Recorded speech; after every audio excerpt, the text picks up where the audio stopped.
What if I told you that you don't need to commit to 100% of your goals to see amazing results? What if a mere 20% was actually good enough? Well, that's the magic of the Pareto Principle, also known as the 80-20 rule. The Pareto Principle states that 80% of results often come from 20% of causes. It's named after the Italian economist Wilfredo Pareto, who noticed that 80% of the land in Italy was owned by only 20% of the people. Ironic, isn't it? I mean, today, 80% of the world's wealth is owned by less than 20% of the population. It's almost as if Pareto stumbled upon a universal truth about imbalance, not just in wealth, but in so many aspects of life. Think about it. 20% of your wardrobe is what you wear 80% of the time. 20% of your efforts often lead to 80% of your success. And yes, 20% of your problems are probably causing 80% of your stress.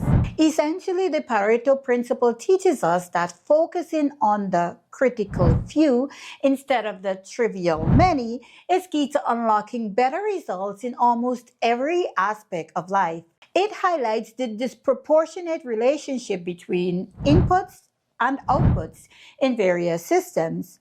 Let's take happiness for example. What if you could pinpoint the 20% of activities or relationships that bring you the most joy and double down on those? Maybe it's a weekly coffee date with a friend, a hobby you love but can't seem to make time for, or going out with friends. Once you've identified your top happiness drivers, deliberately try to carve out more time to spend on them. If family dinners make your list, block time out to sit down together a few nights a week. If taking a walk outdoors leaves you feeling recharged, schedule it into your day. Treat these activities like non-negotiable appointments. Let me know your top 20% in the comments below. And what about those people? The coworker who emails you at 11 p.m., the friend who always has some drama, and your neighbor who is always complaining. It's like they've got a superpower, the ability to turn your otherwise great day into a whirlwind of frustration with just a few words. Imagine how much lighter life would be if you started setting boundaries or saying no to some of these stressors. And even if you can't completely eliminate them, knowing that this small percentage is responsible for the majority of your stress gives you a sense of control. The key is this. The Pareto Principle isn't about doing more. It's about doing what matters most. It's about shifting your focus to the high impact 20% so that you could escape the exhausting cycle of the never-ending to-do list and start directing your energy towards the things that bring you real purpose and results.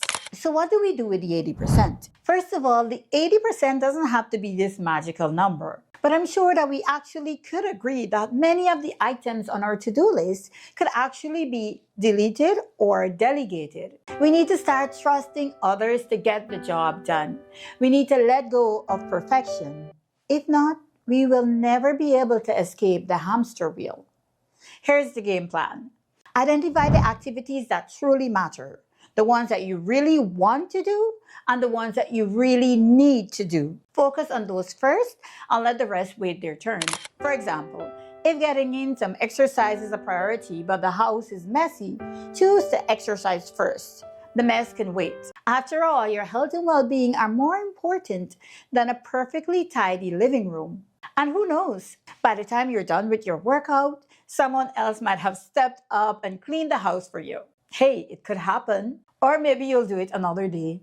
No one will die as a result of this. The world will not stop spinning. But you would have given yourself the opportunity to do something that you needed or simply wanted to do. You would have taken control of your time. Rory Vaden's idea of procrastinating on purpose is brilliant, isn't it? It's not about being lazy. It's about being strategic with your time and energy. He doesn't suggest putting everything off, but encourages us to procrastinate on purpose for all the tasks that are simply less important. It's about recognizing that not all tasks are created equal. While the Pareto Principle is extremely useful, it's important to recognize that not every aspect of life fits neatly into this 80-20 framework, and forcing it where it doesn't belong can have unintended consequences. Even as I encourage you to focus on your top 20%, there are a few things that I want you to keep in mind. Relationships are built on consistency and shared experiences over time. Ignoring moments that seem less impactful right now, like a casual conversation or helping with a small favor, could lead to weakened bonds in the long run.